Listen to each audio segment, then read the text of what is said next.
The first disciples follow Jesus. The journey that began with "Come and see." According to the Gospel of John, after John the Baptist bore witness to Jesus, some of his own disciples began to turn their eyes toward the one John had been pointing to. John had already seen Jesus and said, "Behold, the Lamb of God, who takes away the sin of the world." Those words were not spoken lightly. John was not trying to gather attention for himself. He was not trying to keep people close to his own name or his own ministry. His calling was to prepare the way, to point beyond himself, and to help people recognize the one who had come from God. The next day, John was standing again with two of his disciples. As Jesus passed by, John looked at him and said, "Behold, the Lamb of God." It was a simple sentence, but it carried the weight of John's whole mission. He was saying, in effect, "This is the one. This is the one you should look to. This is the one I have been preparing you to see." The two disciples heard John speak, and they began to follow Jesus. The scene is very quiet. There is no large crowd rushing forward. There is no dramatic miracle in that moment. No thunder fills the sky, and no public announcement is made in the streets. Only two men hear a testimony, and something in their hearts moves.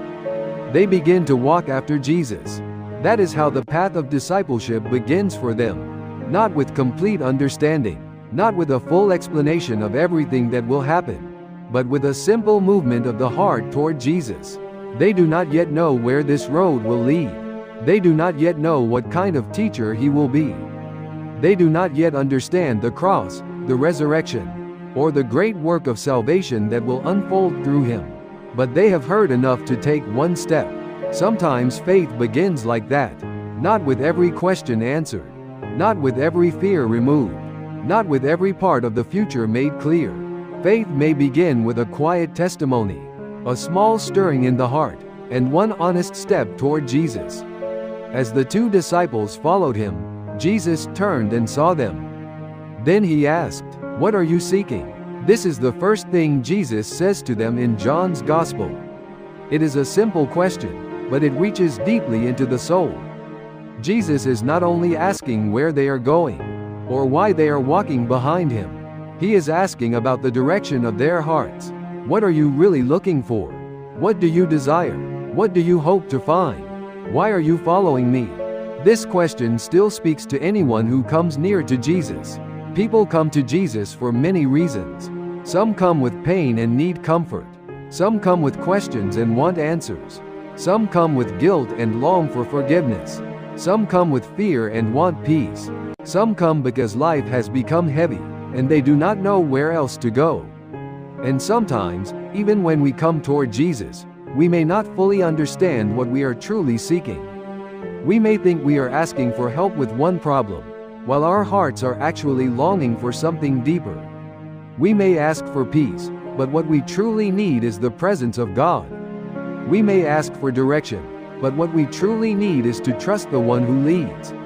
We may ask for an answer, but what we truly need is to remain with Jesus long enough to know his heart. So Jesus' question is gentle, but it is also honest.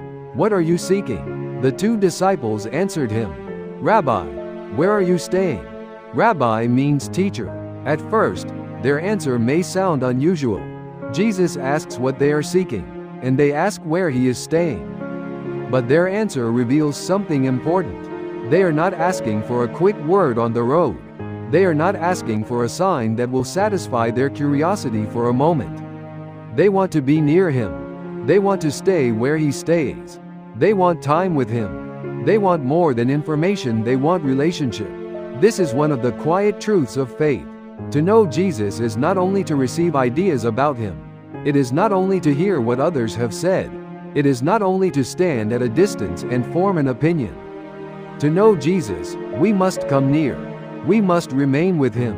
We must listen, watch, and allow his words and his presence to shape us. The disciples ask, "Where are you staying?" And Jesus answers, "Come and you will see." In many translations, the invitation is remembered simply as, "Come and see." These words are gentle, open, and deeply personal. Jesus does not answer with a long explanation. He does not demand that they understand everything before they follow. He does not place a heavy burden on them at the very beginning.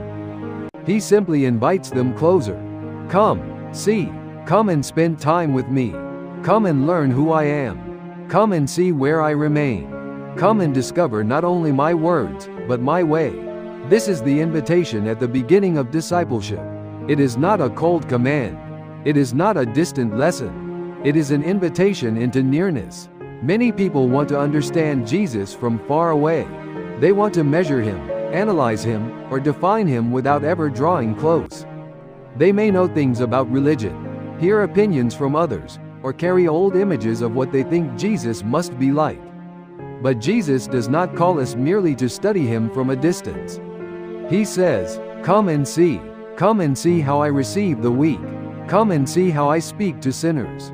Come and see how I heal the wounded. Come and see how I love those who are overlooked. Come and see the heart of the Father revealed through me." The two disciples accepted the invitation. They came and saw where Jesus was staying, and they remained with him that day. The Gospel even remembers the time. It was about the 10th hour. That detail feels personal, almost like a memory kept carefully in the heart. There are certain days a person does not forget. The day a heart first turned toward Jesus. The day a question became a journey. The day a quiet invitation became the beginning of a new life. For these first disciples, that day may have looked ordinary from the outside. The world did not stop. Crowds did not gather to celebrate them. Most people did not know that anything important had happened. But their lives had begun to move in a new direction. They had followed Jesus. They had heard his question. They had received his invitation. And they had stayed with him.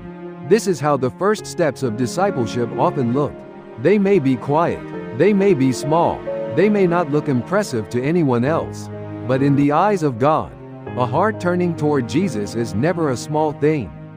A person may begin by simply listening to a testimony, then by taking a step closer, then by asking honestly, then by remaining with Jesus a little longer. Over time, that quiet beginning can become a life of following him. One of those two disciples was Andrew. At this point in the story, Andrew is still only beginning to understand what he has found. Yet the encounter with Jesus will not remain hidden in him forever. When a person truly meets Jesus, the heart often begins to think of someone else who also needs to come near. Faith is not only something we receive alone, it is something that, in time, begins to move through our relationships, our words, and our quiet invitations to others. But before Andrew speaks to anyone else, he first has to come and see for himself. He first has to remain with Jesus.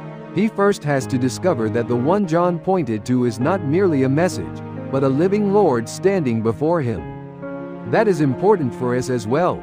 We cannot truly invite others to a place we have never entered. We cannot honestly speak of the nearness of Jesus if we have only kept him at a distance. Before our words become a witness, our hearts must first come near. Jesus' invitation still stands before us. Come and see. It is an invitation for the curious heart. It is an invitation for the tired heart. It is an invitation for the uncertain heart. It is an invitation for the one who does not yet know all the answers, but senses that there may be life in Jesus. Sometimes people think they must be fully prepared before they come to him. They think they must understand the Bible completely. They think their faith must already be strong. They think they must have their life in order before they can draw near. But the first disciples did not begin with complete understanding. They began with a step. They heard, followed, asked, and remained. Jesus did not say, "Understand everything first." He said, "Come and see." This does not mean the road will always be easy. The disciples who began by following Jesus would later face confusion, fear, correction, and sacrifice. They would learn that following him meant more than admiration. It meant trust, surrender, and a changed life. But the beginning was an invitation, a gentle call to come closer, a call to move from hearing about Jesus to being with Jesus, a call to leave distant observation and enter into relationship. This story leaves us with a quiet question. What are we seeking? Are we seeking only answers, or are we seeking Jesus himself? Are we looking for quick comfort, or are we willing to remain with him long enough for our hearts to be changed? Are we standing at a distance, or are we ready to take one step closer? The first disciples did not know everything when they began to follow. But they responded to the invitation that was given to them. They came, they saw, they stayed, and from that quiet beginning, a new road opened before them. May this story become a quiet light for every heart that wants to know Jesus more closely. May we not remain far away, satisfied only with what others have said. May we hear his gentle invitation, take one honest step toward him, and learn to remain with him. The way of the disciples began with the words, "Come and see," and that invitation still calls the heart today.